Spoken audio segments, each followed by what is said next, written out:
E aí, pessoal? Hoje é a nossa segunda aula de fotossíntese, onde nós vamos abordar a influência de alguns fatores ambientais nesse processo de síntese de matéria orgânica. Vamos lá. Na última aula nós vimos que para que aconteça o processo de fotossíntese, o ser vivo fotossintético precisa de 3 elementos basicamente: a luz como fonte de energia, o CO2 como fonte de carbono e a água como fonte de hidrogênio. Mas tanto a fotossíntese como outros processos bioquímicos são regulados por fatores abióticos, por fatores ambientais. No caso da fotossíntese, esses fatores são a temperatura, a concentração de gás carbônico e a intensidade de luz. Vamos ver como o processo de fotossíntese se comporta em relação a esses fatores. Lembrando que, como nós vimos na primeira aula, existe uma diversidade muito grande de seres vivos que fazem fotossíntese. E essa diversidade vai se refletir na temperatura, na concentração de gás carbônico e na intensidade de luz consideradas ótimas para cada grupo de ser vivo que utiliza esse processo.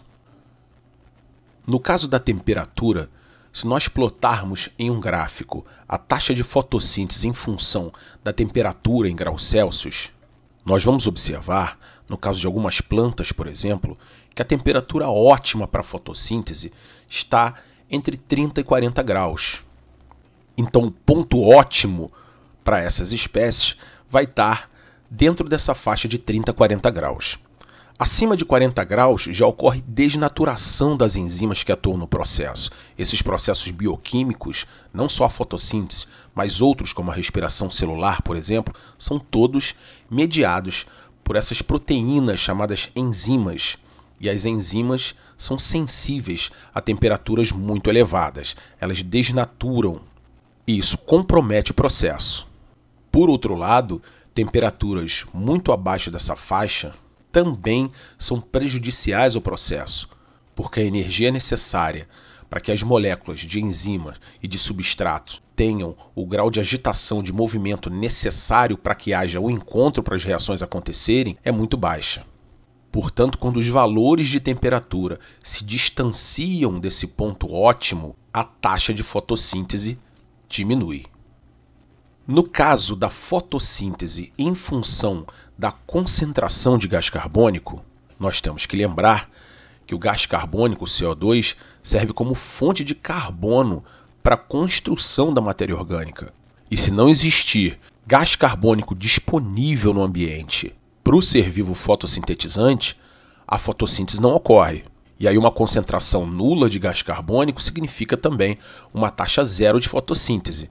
Portanto, à medida que a concentração de gás carbônico disponível no ambiente aumenta, a taxa de fotossíntese também aumenta, até que as moléculas de enzima que participam do processo estejam todas comprometidas e o processo atinja o máximo em velocidade.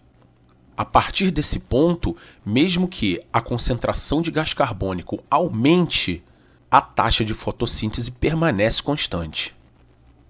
Logicamente, uma concentração excessivamente alta de gás carbônico pode levar a respostas como o fechamento de estômatos e aí uma diminuição no processo.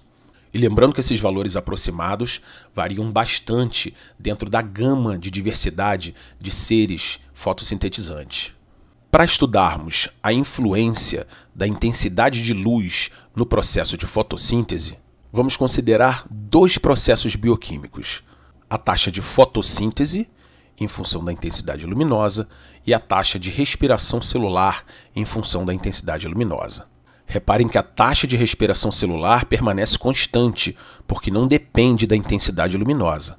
No caso da fotossíntese, à medida que a intensidade luminosa aumenta, a taxa de fotossíntese também aumenta, até um ponto no qual as enzimas e os reagentes que participam do processo não conseguem mais aumentar a velocidade. Esse ponto é conhecido como ponto de saturação luminosa e, a partir dele, o processo permanece constante, mesmo que a intensidade de luz aumente. A comparação, então, entre esses 2 processos nesse gráfico pode levar a algumas conclusões importantes. Reparem que à medida que a intensidade luminosa aumenta, a taxa de fotossíntese, que inicialmente é menor que a taxa de respiração celular, também aumenta. E em um determinado ponto, essas duas taxas são iguais. Esse ponto é chamado de ponto de compensação fótica.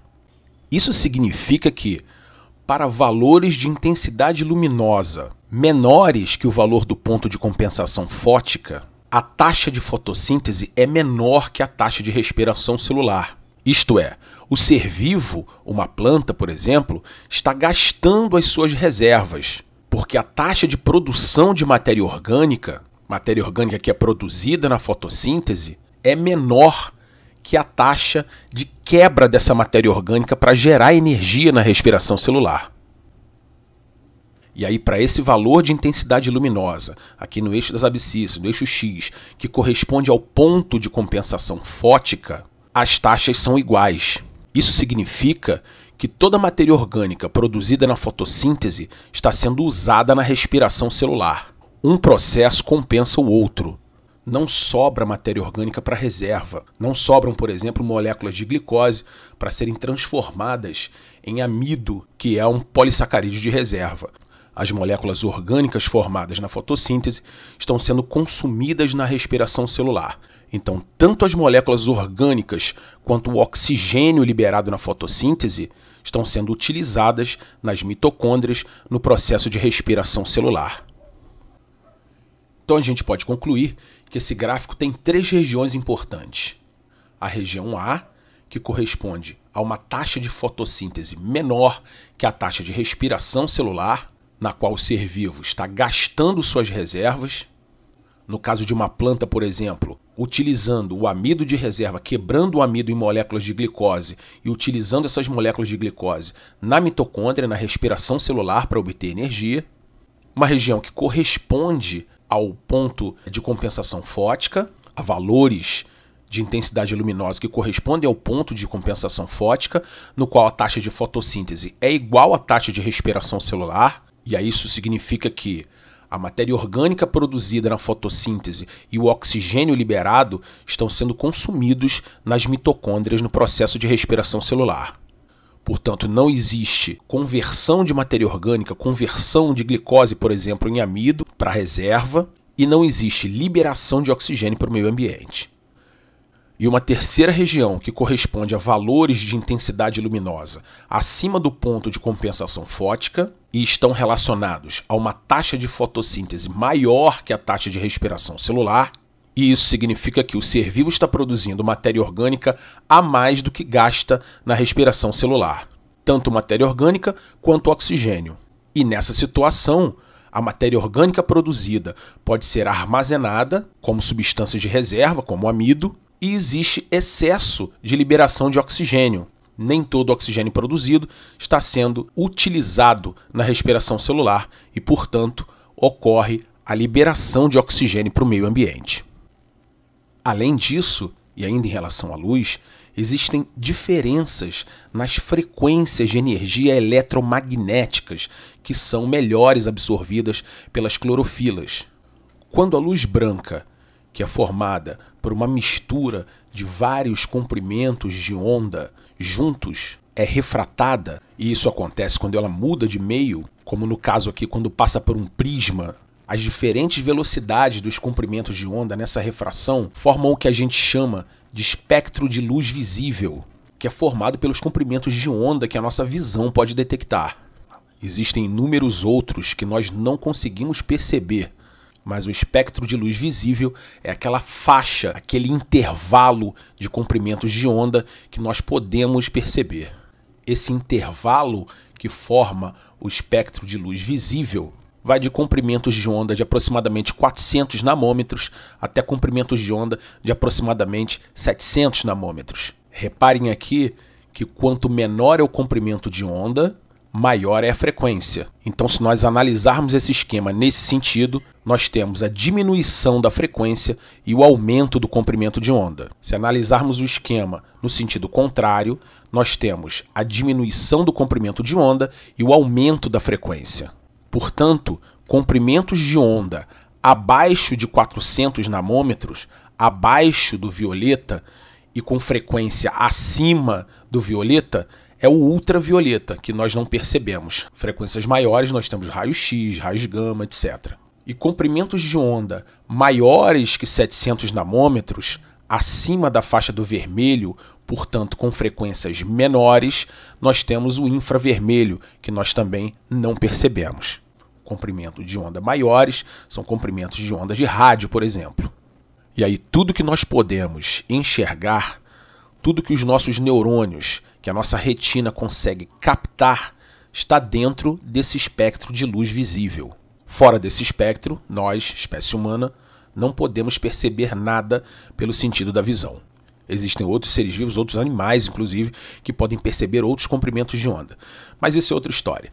Voltando aqui para a fotossíntese, um experimento clássico foi feito com algas do gênero Spirogyra. Essas algas têm um cloroplasto longo e espiral. Experimentos desse tipo visam observar quais os comprimentos de onda são melhores aproveitados, possibilitam uma melhor obtenção de energia no processo de fotossíntese. O experimento consiste basicamente em decompor a luz e incidir essa luz decomposta sobre a alga. Bactérias aeróbias que têm afinidade por oxigênio são colocadas no meio e a concentração dessas bactérias é observada. Logicamente, essas bactérias vão acumular nas regiões da alga onde ocorre maior liberação de oxigênio, ou seja, onde a taxa de fotossíntese é maior. E quando se conduz esse tipo de experimento, observa-se que na faixa entre 400 e 450 nanômetros, faixa do violeta, azul, e na faixa de 650 para cima, que é a faixa do vermelho, ocorre maior produção de oxigênio, isto é, a taxa de fotossíntese é maior. Através de experimentos desse tipo, nós sabemos os comprimentos de onda. Nos casos da clorofila A e clorofila B, esses comprimentos de onda estão entre 400 e 450 nanômetros e por volta dos 650 nanômetros, que correspondem ali ao comprimento de onda do azul e violeta, na faixa do azul e violeta e na faixa do vermelho.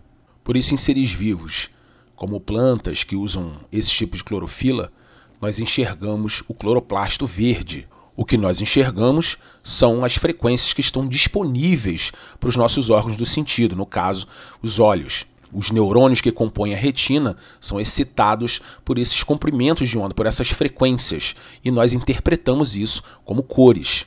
Enxergamos os cloroplastos verdes porque é o comprimento de onda menos absorvido e mais refletido por essas estruturas. Como eles refletem comprimentos de onda na faixa do verde, nós enxergamos o cloroplasto verde. E, logicamente, existem também outros pigmentos que participam da fotossíntese. Não só as clorofilas A e B, existem outros tipos de clorofila e existem também os carotenoides, que possuem outras cores, amarelo, laranja, justamente porque refletem mais comprimentos de onda nessas faixas do amarelo, do laranja, do vermelho e absorvem melhor em outros comprimentos de onda. É importante que você entenda que esses fatores foram analisados separadamente nessa aula, por motivos didáticos, mas que, na verdade, eles influenciam todos, como um todo, ao mesmo tempo, esse processo bioquímico que é a fotossíntese. Obrigado pela atenção de todos e até a próxima.